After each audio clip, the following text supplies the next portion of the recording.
Pohádka na dobrou noc. Bambi.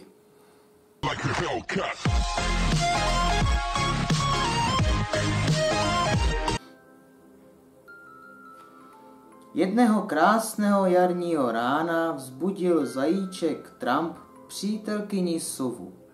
Nesl skvělou novinu. Hluboko v lese se narodil koloušek. Je to tady, křičel zajíc. Narodil se malý princ. Jak se jmenuje, chtěla vědět zvířátka. Jmenuje se Bambi, odpověděla jeho maminka. Zanedlouho se Bambi začal seznamovat s podivuhodnými lesními obyvateli. Nejdříve ho přišla pozdravit paní Křepelka se svými dětičkami. Potom se na něj usmála paní Vačice s rodinkou, odpočívající se na větvi hlavou dolů. A v zapětí vykoukl z hlíny pan Krtek a popřál Bambimu dobrý den.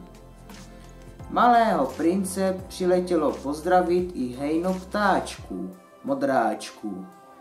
Bambi se skamarádilo s Trapem a Kvítkem, malým plachým tchořem. Smáli se a dováděli spolu den co den. U rybníčku na louce potkal Bambi další kamarádku, hravou laňku Falin.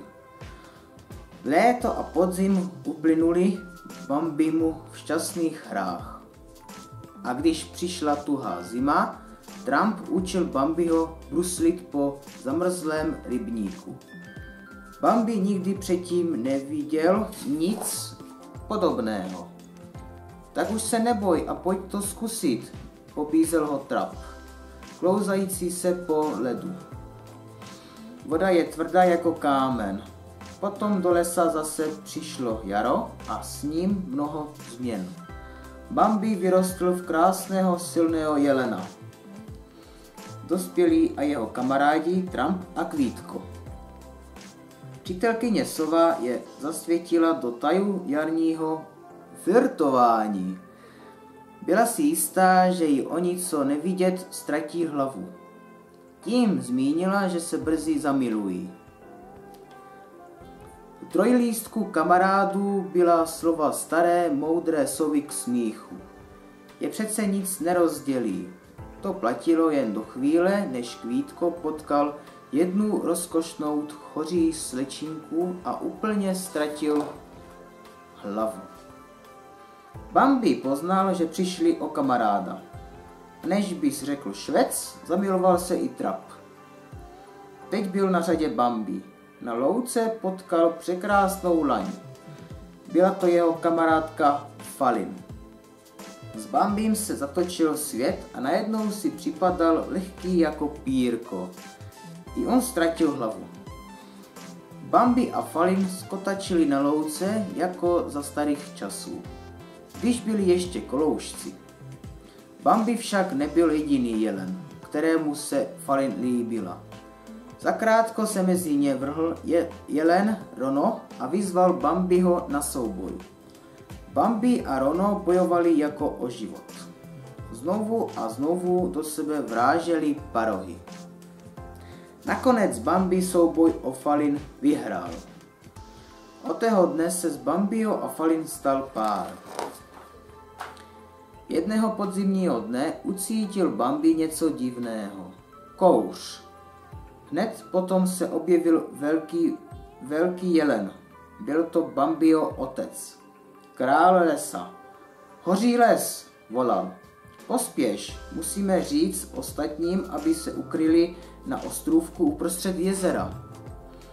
Král lesa a Bambi varovali všechna lesní zvířátka. Potom přeplavali na ostrov, kde už na ně čekala Falin.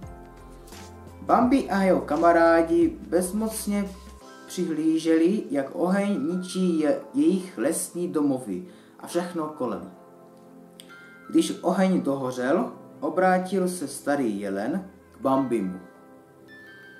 Já teď musím odejít, řekl. Ty nastoupíš na mé místo jako král lesa.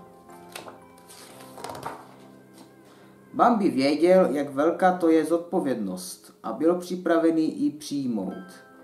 Věděl také, že jen co se zvedne kouřový opar, zvířátka si odvážně vybudují nové domovy. Podzim se znovu změnil v zimu a zima v léto. Les se zazelenal a celý rozkvetl. Zakrátko Trap se svými ušatými dětičkami znovu zbudili přítelkyni sovu. V Alince narodili 2 kolouškové. Hlásil pyšně a spěchal za ostatními zvířátky, aby je pozdravil. Nikdo však nebyl pyšnější než Bambi, nový král lesa. Stál na vrcholu vysokého útesu, šťastně se usmíval na svou rodinu a srdce mu přetékalo láskou.